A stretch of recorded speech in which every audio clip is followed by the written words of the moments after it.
नमस्ते दोस्तों, आप सभी का स्वागत है हमारे YouTube चैनल कर्म धर्म पर। जिस तरह जीवन एक सत्य है, ठीक प्रत्येक व्यक्ति को ये भी भली भांति पता है कि मृत्यु भी एक ऐसा सत्य है जिसे कोई जितना मर्जी झुठला दे, परंतु इसे बदला नहीं जा सकता। कहने का अर्थ है कि जिसने इस पृथ्वी पर जन्म लिया है उसे एक न एक दिन अपने प्राणों की आहुति देनी पड़ती है। इस बारे में हम में से बहुत से लोगों ने कई बार अपने बड़े बुजुर्गों से कहते सुना होगा कि मृत्यु के बाद मनुष्य शरीर की आत्मा 13 दिनों तक अपने घर में रहती है। मगर ऐसा क्यों? इस बारे में क्या किसी ने सोचा है? अगर नहीं तो चलिए आज आपको इससे संबंधित जानकारी बताते हैं और जानते हैं कि आखिर क्यों मृतक शरीर की आत्मा 13 दिनों तक अपने घर में भटकती रहती। साथ ही साथ ये भी बताएंगे कि 13 दिनों तक मृतक के नाम का पिंडदान क्यों किया जाता है। बता दें कि गरुड़ पुराण में इस बारे में विस्तार से बताया गया है। गरुड़ पुराण में बताया गया है कि जब किसी व्यक्ति की मृत्यु होती है तो यमराज के यमदूत उसे अपने साथ यमलोक ले जाते हैं।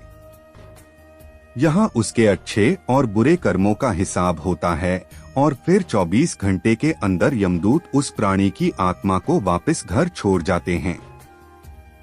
यमदूत के द्वारा आत्मा को वापस छोड़ जाने के बाद मृतक की आत्मा अपने परिजनों के बीच भटकती रहती है और अपने परिजनों को पुकारती रहती है, लेकिन उसकी आवाज को कोई नहीं सुन पाता। यह देखकर मृत व्यक्ति की आत्मा बेचैन हो जाती है और जोर जोर से चिल्लाने लगती है। इसके बाद आत्मा अपने शरीर के अंदर प्रवेश करने की कोशिश करती है, लेकिन यमदूत के पास बंदिश होने के कारण वह मृत शरीर में प्रवेश नहीं कर पाती। इसके अलावा गरुड़ पुराण की माने तो जब यमदूत आत्मा को उसके परिजनों के पास छोड़ जाती है तो उस समय उस आत्मा में इतना बल नहीं होता कि वो यमलोक की यात्रा तय कर पाए। गरुड़ पुराण के अनुसार किसी भी मनुष्य के मृत्यु के बाद जो 10 दिनों तक मकिया जाता है उससे मृतक आत्मा के विभिन्न अंगों की रचना होती है और जो 11वें और 12वें दिन पिंडदान किया जाता है उससे मृतक आत्मा रूपी शरीर का मांस और त्वचा का निर्माण होता है और जब 13वें दिन 13वीं की जाती है तो उस दिन मृतक के नाम का पिंडदान किया जाता है। उसी से ही वो यमलोक तक की यात्रा तय करते हैं, अर्थात मृत्यु के बाद मृतक के नाम का जो पिंडदान किया जाता है उसी से ही आत्मा को मृत लोक से यमलोक तक यात्रा करने का बल मिलता है।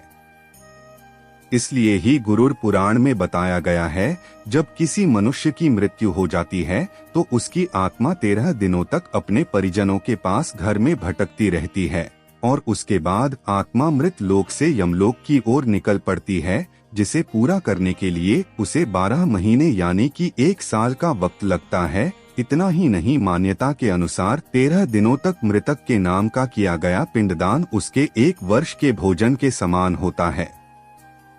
पिंडदान न किया जाए तो क्या होगा?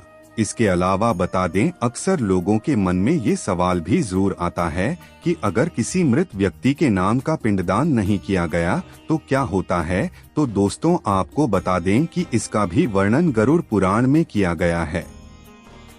जी हाँ, जिस मृतक व्यक्ति का पिंडदान नहीं किया जाता यमदूत उसे 13वें दिन जबरदस्ती घसीटे हुए यमलोक की ओर ले जाते हैं और मृतक व्यक्ति की आत्मा को इस दौरान काफी कष्ट उठाना पड़ता है। इसलिए हिंदू धर्म में मनुष्य की मृत्यु के बाद 13 दिनों तक पिंडदान करना आवश्यक माना गया है।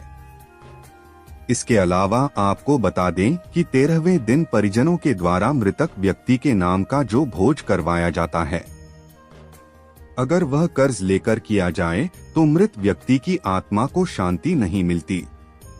इतना ही नहीं, गरुड़ पुराण में यह भी बताया गया कि जो व्यक्ति जीवित रहते हुए अच्छे कर्म करता है, मृत्यु के बाद उसकी आत्मा को यात्रा के दौरान यमदूत कोई कष्ट नहीं देते और जो व्यक्ति बुरे कर्म करते हैं उसकी आत्मा को यमदूत यात्रा के दौरान कई यातनाएं देता है और आत्मा को कई कष्ट भोगने पड़ते हैं। आज के लिए बस इतना ही। मिलते हैं अगले नेक्स्ट वीडियो के अंदर। चैनल को सब्सक्राइब करना बिल्कुल ना भूलें।